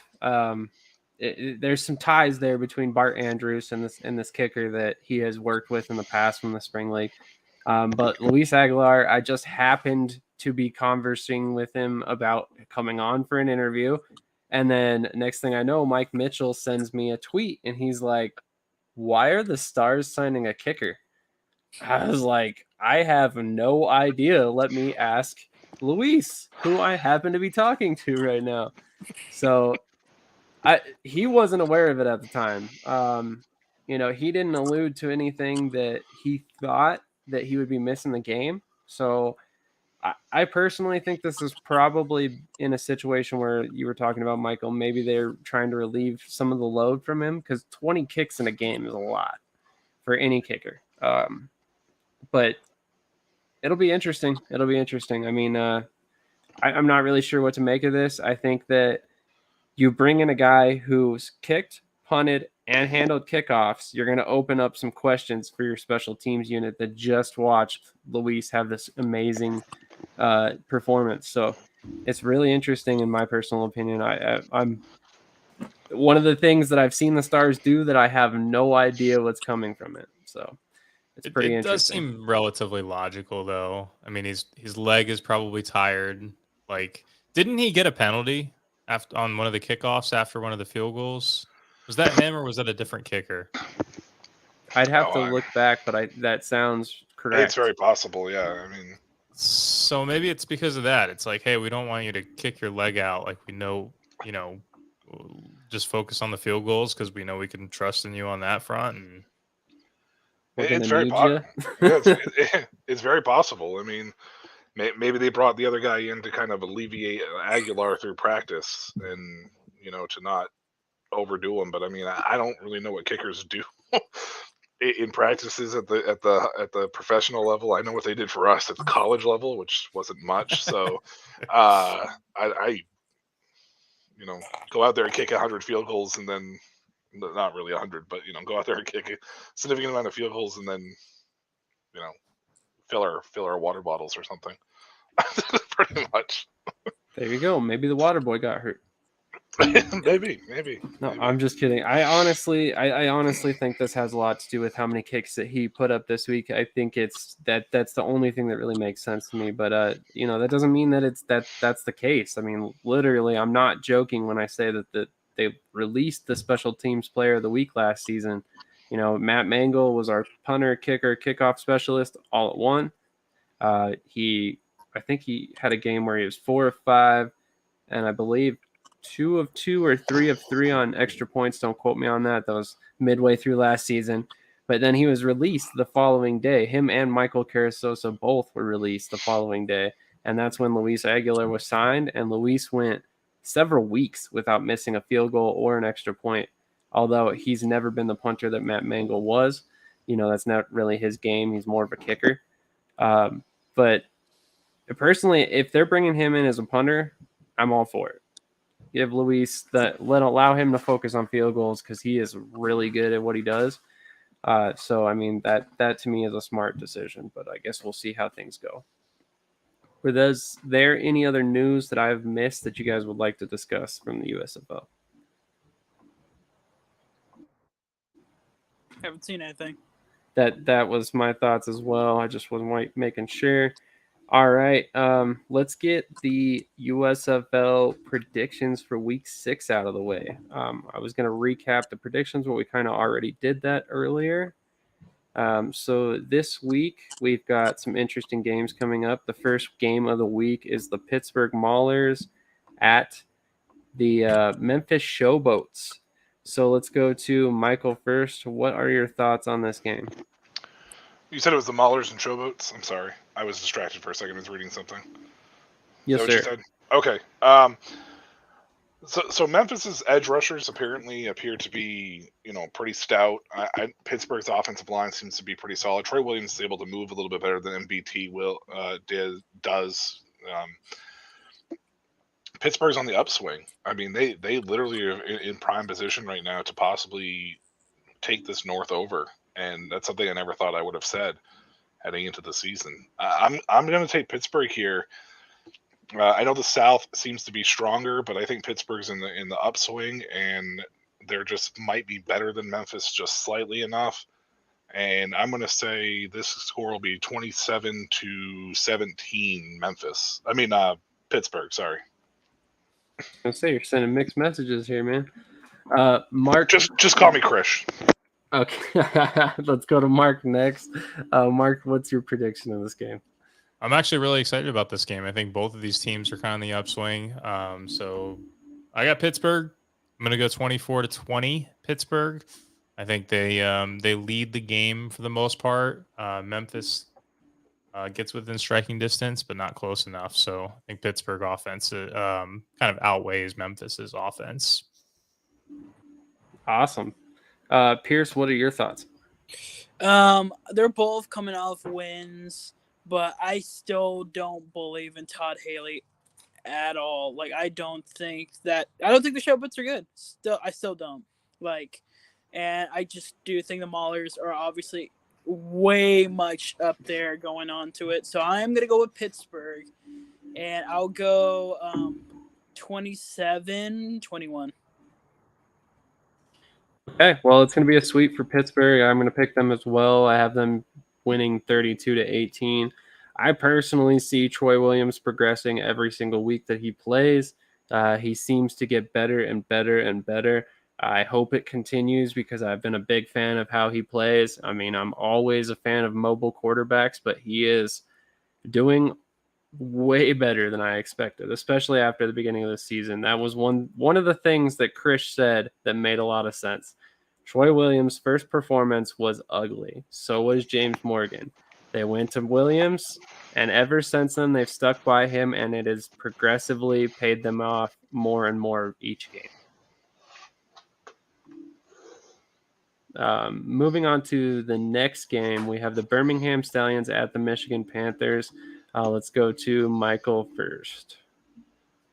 So Birmingham really is missing Bo Scarborough, and I honestly didn't think that was going to be as big of a drop off because I do like Zagwandre White. We talked about him last week, Mark, or I think it was last week or a couple weeks ago.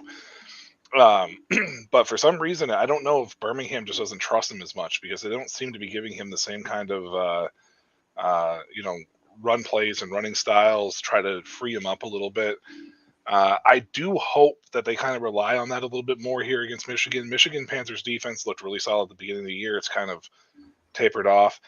If Michigan goes to Carson Strong, I think they have a better chance in this game. But I think Birmingham bounces back this week, and I think they're going to do it so by the score of 24-14. Because All right. I don't think they're going to commit to Strong just yet. Fair enough. So Birmingham 24-14, you said? Yeah, Birmingham 24-14. Okay. Just want to double check I heard that right. All right, let's go to Mark next. What is your thoughts on this game?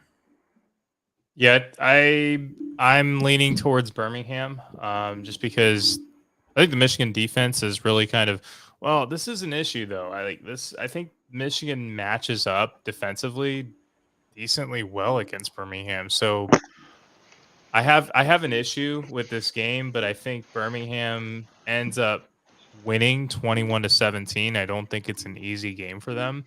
So I certainly don't think they cover, and that would also put them under. So I could see Michigan finding a way with Corbin. I could see Corbin having a nice game. But this is a very conflicting game for me. I think that Michigan pass rush specifically could cause some problems for Birmingham.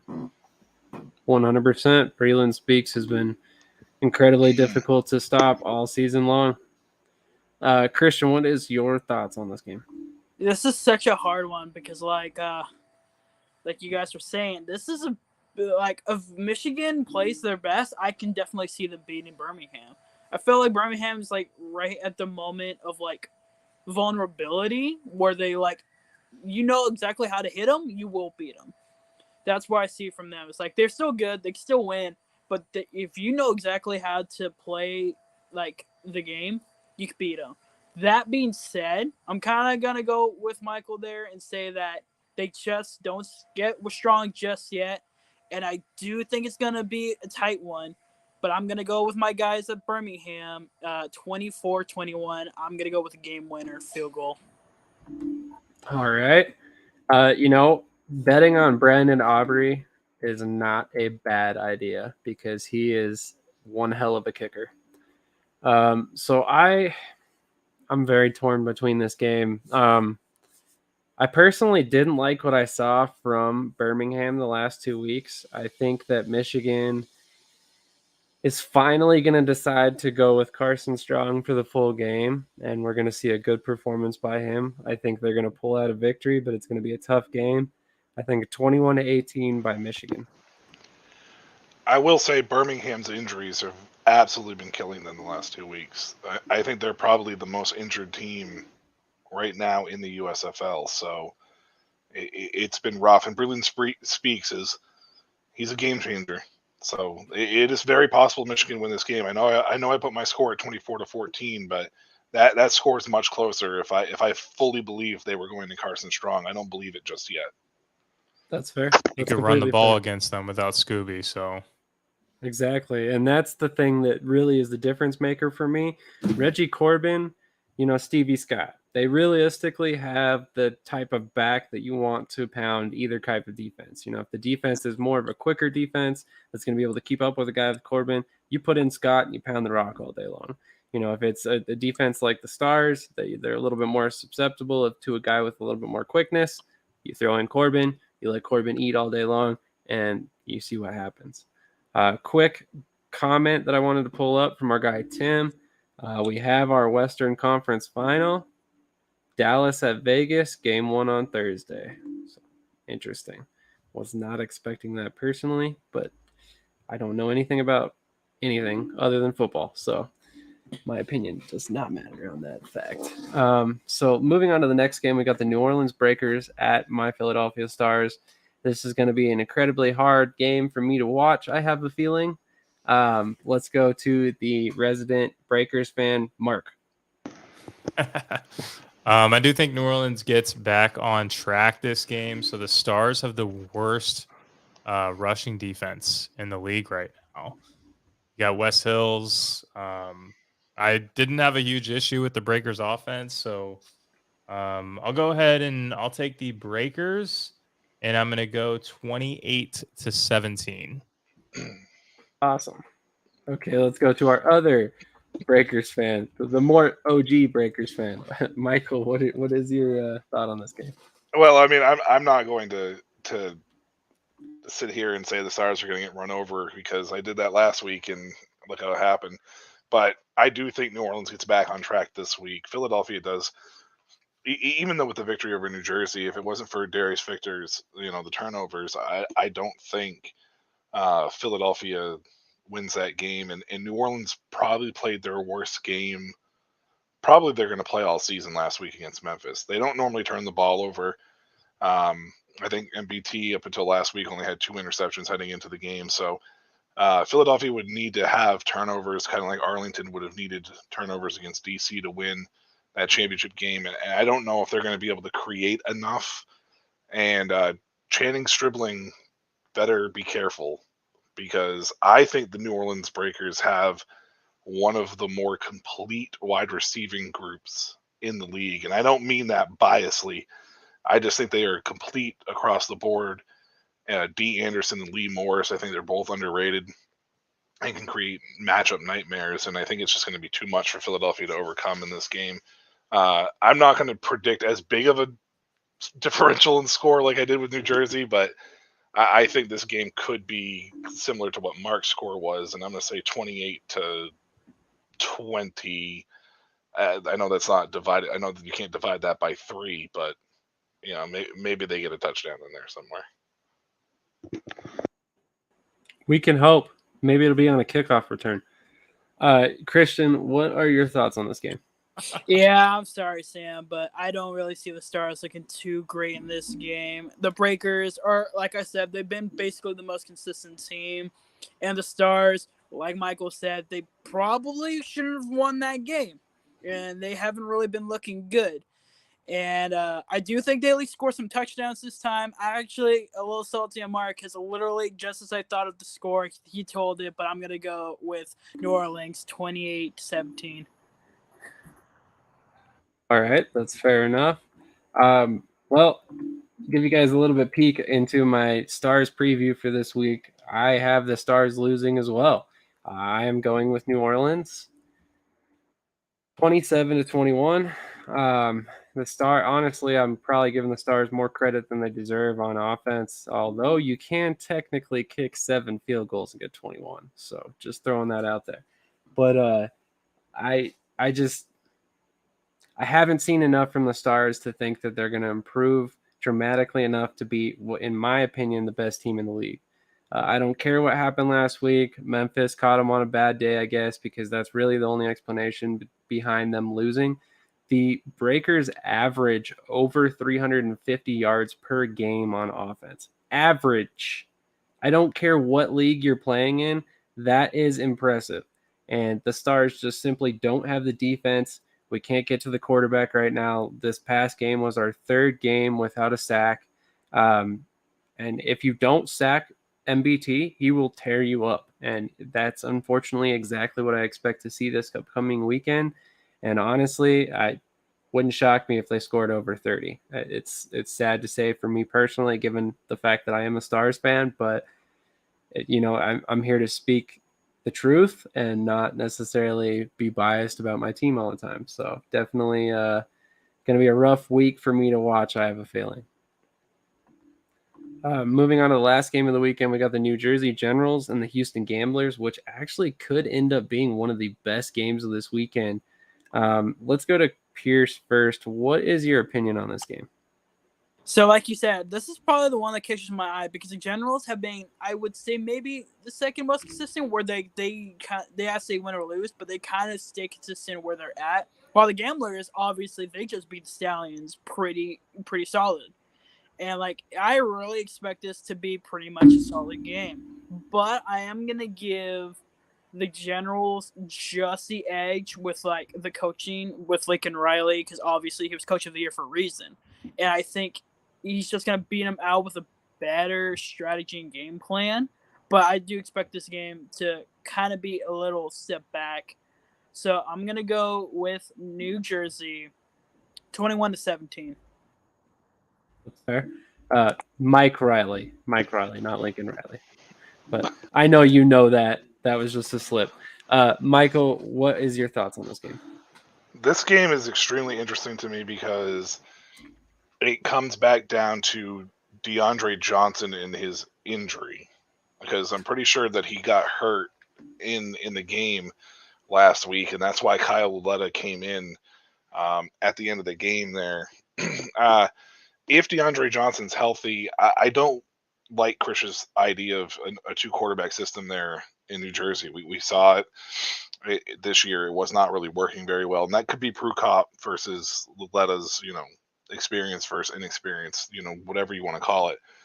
But if it's DeAndre Johnson, the Generals may win this game. If it's Lauletta, I think Houston comes back. But it also goes back to Kenji Bahar. Have we heard word about how bad Bahar's injury was? Have we heard anything at all about that? So Terry Wilson played well last week, but now it comes down to the Generals are going to probably game plan for Terry Wilson at quarterback a little bit more significantly. Will he have the same kind of game? That's going to be a question. So this game is the most intriguing to me. Tentatively, I'm going to go Gamblers 21-17, but I am not confident in that at all, and I would not put any money on this game at all. You say 21-17? 21, yeah, 21-17, yeah. No, you're cool. I was just making sure I had the score right. Mark, what are your thoughts on this game? So I think that the Generals, they play a bend but not break defense. So they let a lot up in front of them, but they don't like giving up the deep ball. So I think that will be the case with Wilson. They'll probably run a spy. And I do think the Gamblers secondary is very, very susceptible. So I could see New Jersey changing up the game plan, putting the ball through the air a little bit more. I do think Michael is a great point. Like what is going on with DeAndre Johnson and his health, and Bahar.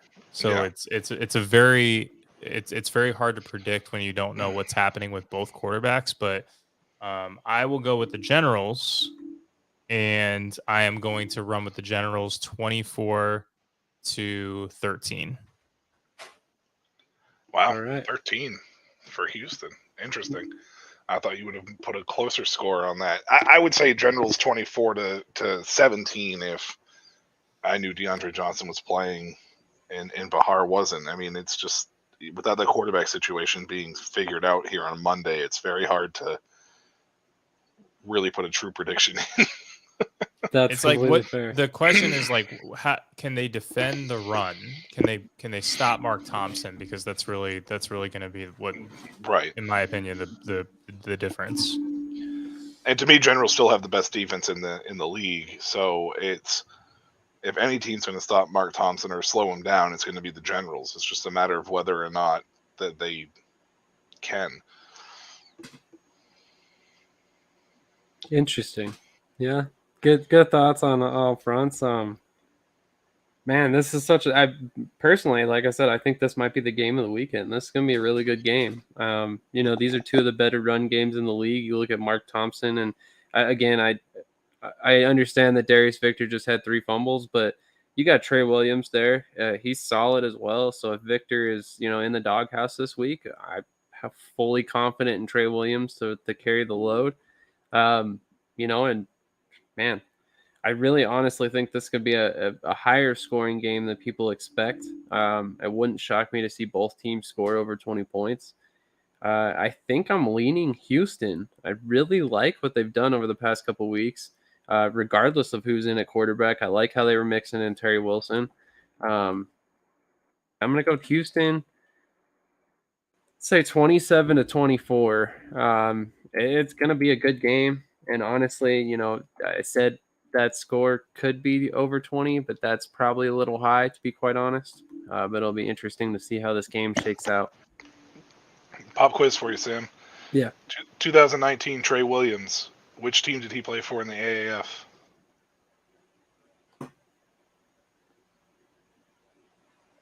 The Iron? Nope. No. Pierce. Do you get it? Ooh. Mark, you look like you're racking your brain over there, too. Orlando. What's Memphis? I have no idea. You have no clue. I'll give you a hint. They had the ugliest uniforms I've probably ever seen Was in it my the life. Hot Shots? Was it No, the Hot Shots? no, I like the Hot Shots uniforms. It wasn't the Hot Shots. I do Oh, too, okay. but I know people don't like that coach game. I cheated, but yeah. Oh, you cheated? Yeah. Was it the Nashville team? Was there a Nashville team? It wasn't Memphis. No. Oh, it Memphis. wasn't Memphis. Yeah, It no, wasn't it on wasn't. Memphis. That was the team I followed, so I would have known. Go ahead, Michael. San Antonio Commanders. The Commanders. I knew it. Oh my God, those I uniforms know. were hideous. Go look them up if you haven't seen them. They were awful. Oh, they were so bad. That's pretty Dennis funny. Moreau, I think. Oh God, it was terrible. The team was solid. Oh, the team was solid, yeah, but I don't know those uniforms. What's even worse is they came across the screen, even worse. Here you go. There you go. Oh, look at those! Look at those! Oh God, they're so Those bad. are so bland. Oh my What? God, they're so bad. You don't like that red on red action there? The red Oh looks my nice. I don't Oh, like the so bad. shoulders. No, that's Oh. fair. That's fair. I like the express better though. Those were better. Oh, so bad. It's but the it's thing always hit or miss, man. The thing about it is, though, is the picture actually doesn't make them look nearly as bad as they did when they came across on the screen. Like, That's the fair. actual live game was, like, so much worse. So bad. Yeah. In case you guys haven't noticed, I'm pretty much a resident uniform guy. Like, that's how I usually pick my teams and when I don't have one close to me. And it's weird Stallions because was on there for me, so I definitely get it. Like I literally looked at Stallions and I'm like, I actually like this color. Kind of reminds me of Florida State a little bit. Really? that sand, that light brown sand color, I am so glad they went with that instead of gold. Yeah. So I was happy like, they went with that instead of gold. Such a good call there. But the Breakers have the best uniforms in the league. Sorry. That's for sure. In both They're up leagues. there. I In like both Van leagues. and Fedora. In both leagues? In both leagues. Wow. Okay, that's bold. Who's better? I like a lot of the XFL uniforms better than I like the USFL uniforms, actually. I think Arlington's pretty clean too. I Yeah, really I liked like Arlington. Arlington's too. I liked Arlington's logo. Like, I know everybody else I is didn't hating know- on it. Thank I you. The love it. R or the Thank you. cowboy? The R. Well, R. really both of them, but I like the R. They need to get rid of that it's little solid. cowboy thing. Any outlaws, bandits, renegades, they all have that same kind of. That's true. They need to get rid of that thing. Like, just put it back on the clip art and just let it leave and just leave it sit there. Just let it sit there for Do we a still while. have clip art? I have no clue, but that's what it looks like. That's what it reminds me of. No, that's completely fair. I love the Arlington's new logo. I did. I really enjoyed it a lot. I did. will say that the Guardians uniforms definitely grew on me as the season continued because I wasn't a huge fan of them, but then like as I see them come out, I see photos, I'm like, okay, they're actually kind of slick. Like they actually look pretty nice when you get a good camera. For To sure. me, like I'm very picky with it, with uniforms and team names and stuff, and it's either like you go too far in the unique category and you're corny, or you go just far enough and you're like, oh, that's really cool, but it's not overwhelming. And to me, like the XFL on their little unique touches, like the snake skin for the Vipers, Mm. you know, the camo for the DC Defenders, stuff like that, I thought was just really cool. Those little extra touches that just kind of put them a little bit above the USFL jerseys and combos. Because, like, to me, I'm a Stars fan. I freaking think the Stars jerseys are terrible. Like, I honestly often want to refer to them as ketchup and mustard because that's what it looks like to They're me. working at Clowns. McDonald's. I will Exactly. I will say there are two uniforms that I really, really dislike at a very high level in the USFL, and that is Memphis and Pittsburgh. I They're can't kind stand of bland. I can't stand either one of them. You know what they remind me of, Sam? And this is hopefully not going to offend anybody. It reminds me of like the lowest level indoor football league like style that you can think fair. of. Like that's what it reminds me of. I See- just they don't come across the screen good at all, and I hate the Showboats logo. Hate Yeah. it. Yeah. Like why is it doing a burnout? It's not a friggin' motorcycle. They should have just brought back the Memphis Express. like I like the little M with the Oh, crown man. at least, but even that's so super generic. I was just like, come on, USFL, do better, please. I like their color I like the schemes. name. Yeah, the name is Yeah. cool, and the color scheme is fantastic. They just completely Love the color scheme. The absolute uniform just looks so bland. they just whiffed on that, and you know, I just think the Maulers. I understand why they went with the black and gold because it's just what Pittsburgh does. It just like you're just the Steelers, like like it's just Yeah, basically. Steelers minor league. yeah. It's But- just Let's hire Ray Horton, former Steelers coach, keep his son, former Steelers ball boy. Let's just bring in a bunch of former Steelers players. yeah. Have practically the same uniform. Yeah, no, I completely.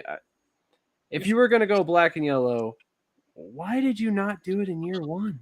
You just need to Because I think the original out. theme was purple, wasn't it? Like the No, it original. won't.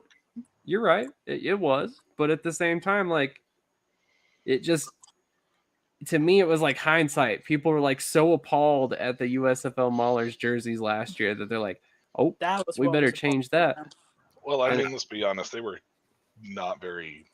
Kirby last- wasn't. they were not very good last year. The uniforms were not. I don't know about you guys, and maybe I'm being a little bold here, but it seems like the USFL in general has been a little indecisive. Like Yes. the Yeah. release of the depth charts last week. I Randomly, didn't out of the realize that blue, was such a big deal. halfway That through was- the year. So Like, bizarre. Why did we hold him back? Are we And- getting them again? Like, And what's even Yeah. and what's even stranger about it is and Sam, you liked the depth charts. I didn't understand why you're listing offenses on opposite ends. I find that so. So annoying. That's- it was okay. Memphis. It was So Memphis versus annoying. New Orleans, and I'm looking underneath Memphis and I see MBT's name, and I'm like, that's not correct. And then right across it says Breakers offense, and I'm like, what?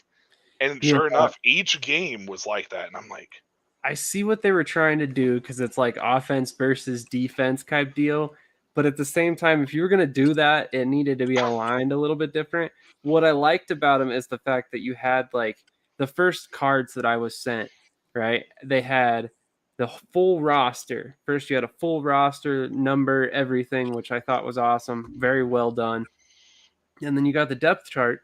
And then they had like the sidebars that were, very descript, the team colors, all that stuff. But you're right. That one part of it where it had offense, defense, that part did not make sense. In fact, I literally had to take a double take, just like you said, like, I just, wait, that's not right. What's going on here? And then I look back at it. I'm like, oh, okay. I see what they're doing here. But it was really odd. But to be fair, I mean, Mark, you hit the nail on the head in my personal opinion. They are 100% indecisive. And the reason I was given, and I'll give you guys the same exact word for word reason I was given, is that they don't want to produce incorrect information. But the comeback that I gave them, and it's perfectly plausible, and I haven't gotten a good answer since, is if you don't have the information, who does? These are your coaches, your teams that you employ. If you don't have that information, nobody does. And that's the thing, is if you have to write it into their contract and say, you have to give us your starting lineup by Friday at midnight every single week, so be it. It's part of being a professional football league. If you want to be a professional football league, you have to act like a professional football league. And I know that's a really bold and brazen thing to say about a league that I love and have said that several times. But at the same time, man, do better. Like, literally, do better. Be a professional football league. That's what we want from you guys. You have done great when you've made the attempt, but make the attempt and make it the first time the right way. It's all we're asking. And I know it's not always going to be 100%, but this seemed like something that was just a no-brainer from day one. I think we discussed it too earlier, one of the earlier shows, about how the disconnect from the USFL and the on-field product. Because usually, like, when you have the USFL, like the office side of it, be as indecisive or as out of touch. I hate using out of touch, but I mean, they're kind of old school, right? Like, it's like, I don't know if they're just leaning into the old school mentality so much that they forgot that, oh, we got to run a league in 2023. Usually it trickles over to the on-field play, and that's not happened. The on-field play is fantastic. The product is not a bad product. It's just that, like, a lack of a transaction wire. Like, the teams individually puts things out, but there's no, like, actual, like, transaction wire on the USFL site. And then on top of that, like, the lack of the depth charts. They, like, partially are leaning into the gambling side of it, but they're not like, well, we don't want to necessarily do all that. You know, it's just like the XFL had so much, like, they leaned full-fledged into the social media side of things. I mean, it was like, really, that was their campaign. And I know that you don't want two carbon copy leagues, but it's almost like the USFL is just kind of like, I don't know if this is going to work because I like this style. And it's like the old school, you know, pen and paper, let's put it out in the newspaper type stuff, you know? Oh, yeah. I mean, can we also buy out USFL.com? Like, how many times do I type in that website and I go to, like, I don't know what it is, man. Like a different language or something. Like, I'm so glad somebody said travel that. website. Like, That's I don't funny. know what is happening over there, but it can't be worth more than like $100. And I hate it. So, like I said, I don't want to talk shit about it too much because, like, I do love the USFL and I think that they are putting up a good product and stuff, but there's just a disconnect somewhere. Yeah, and I don't know where it's coming from, and it may be just the old school mentality side of things, but it's like, damn, come on, guys, it's 2023. Like, no, 100%, and it's not 1984 anymore. It's kind of a trip. Is that website? Yeah, 100%. It's like, no, seriously, if you go to it, it's like, I don't know if this is a travel website. I don't know if this is like a I'm doing like an excursion. I don't know. I already have a news website. Like, what don't is even it? worry about it. Here you go. USFL.com. It is a travel. Yeah, sell like, some we're selling shoes. Sneakers. Yeah. Like, we got like these toy cars on the screen. You scroll down and it's like this kind of looks events. like a Wish version of Wish. What am I? Front It's line? like, what is going This is on? This is new to me. What? Type in USFL.com, man. This is what's coming up. If you don't type in the USFL.com, you don't get the correct website. We're selling some houses over here. Like, I just $2,000, man. I'm gonna go buy like we're that not house supposed right to- now. I feel like we're not supposed to see this. Yeah. Like, is this supposed to be censored? I don't know. Something weird's going on, but it's crazy that they have that they don't have that domain name, but I guess you're operating on a budget. Maybe it was outside the budget.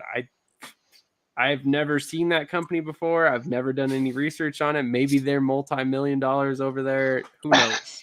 Somebody can fill us in if they know. But real quick before we get out of here, I wanted to make sure that I shouted out the fact that we have a giveaway going on. It's probably unlikely at this point unless you guys do some massive work and share it to everybody. But if we hit 1,000 subscribers by the USFL Championship game, we will give one of our more active viewers USFL team gear from their favorite team. So if you subscribe to Shady Sports Network YouTube channel, so this isn't for Pierce. Sorry, buddy, I'm not going to give people, stuff like that. I just want to be clear that you're not going to get a giveaway if you subscribe to Snowman or to Pierce unless they have said that themselves. But for Shady Sports Network, subscribe to us.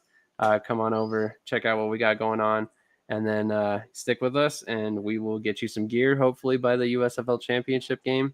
But real quick, before we get out of here, any final thoughts for anything we didn't cover? Mark, real quick, who's your favorite NFL team? Are you a Bucs fan? Man, it's sad to end it on this note. I am a Minnesota Vikings fan. Oh, a miserable Minnesota Vikings fan. Ouch. Yeah. Take that over Tampa Bay.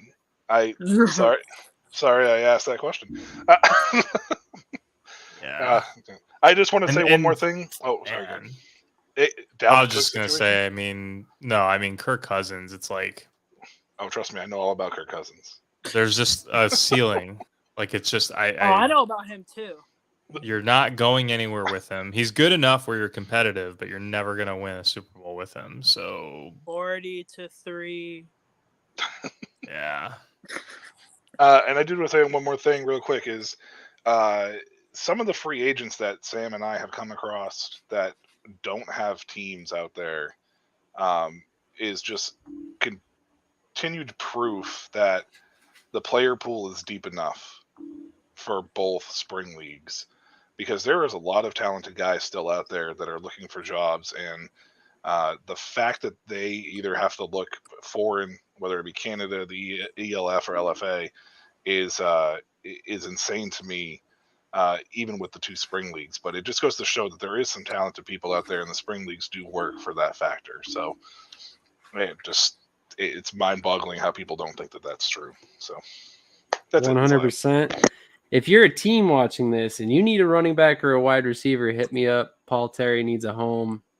He's former Stars player, 60 touches, averaged like 5+ yards per carry. Athletic guy, can kick return, play wide receiver, running back. But yeah, anyway, that's my spiel for the day on that player. I'll come up with another player for next week. But anyway, any final thoughts from Pierce, Mark? You guys good? I'll drop it. Utah Tech represent Colby Williams, our defensive back, and Darius Nash. Nash, he went out to Saints rookie camp. I haven't heard if he got signed, though, but it's still cool that we got somebody in the NFL at least participating in that. And then Colby Williams, he got signed to the BC Lions. There's actually some photos of him up there. So just shout out to the Utah Tech Trailblazers for getting up there. Wasn't it the old Dixie State? Yeah, it used to be Dixie State. Oh, look at that. Knowledge. Yep. They got a nice stadium, don't they? It's pretty good. They just renovated like some, like box seats up there. But it's a pretty good stadium, being to multiple games. Very nice. Very nice. That's awesome. You always love to hear the small school guys get an opportunity. That's why the XFL and the USFL are great. More of these guys are getting looks that maybe wouldn't have been. But on that note, thank you everybody who joined us. Didn't expect to go 2 hours on this little subjects, but there's always a lot to talk about with the XFL and USFL. So thanks everybody for joining us. Once again, thank you, Mark, for joining us and being our fantasy expert. Thank you, Christian, for joining us. Check out DFS Marlin on Twitter and Pure Sports Productions on YouTube as well if you are not already subscribed to his channel. And on that note, we will see you in the next episode. This is Brett, and you're watching Shady Sports Network. Tune in, hit that like button. You might wonder, what do these guys do? Player signing announcements. I never in a million years thought you would actually come on to break this news. So without further ado, go ahead and tell everybody what happened today. Yeah, man. I just had a workout with the Cincinnati Bengals. Signing me right out. Without further ado, I'd like to announce that, I'll be taking my talents to Salina Liberty. This just in, the Major League of Football is reportedly collapsing, unable to pay hotel room bills, with players being kicked out of their rooms and hotel managers asking them to leave voluntarily without issue. And then we got Lions wide receiver Williams is debuting this week as a starter. That's something to look at as far as the eye test goes. And then another one on the eye test is Mostert might be coming back to Miami. And we can see if he has a role in this offense and see if he can be viable for the next couple weeks coming and help us in the playoffs and possibly towards a championship. That would be very nice because he's sitting on my bench right now.